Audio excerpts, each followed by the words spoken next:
বলুন কি করেন আপনি এই জাল দেখতে পেলেই মুছে ফেলেন এর অস্তিত্ব, তাই না? তেমনি অন্যদিকে পাখির বাসা, পাখিরাও ভীষণ পরিশ্রম করে এটা তৈরি করে। কিন্তু যদি পাখি একদিন এটা ছেড়ে চলে যায়, তাহলেও লোকে এটা নষ্ট করে দেয় না। কারণটা কি? এর কারণ হলো এর নির্মাণ জীবন সঞ্চারের জন্য করা হয়েছিল, নষ্ট করার জন্য নয়। তাই মনে রাখবেন,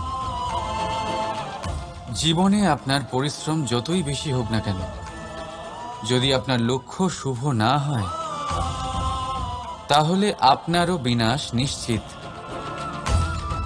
তাই সৃজন করতেই থাকুন আর মুগ্ধ হয়ে বলুন, রাধা।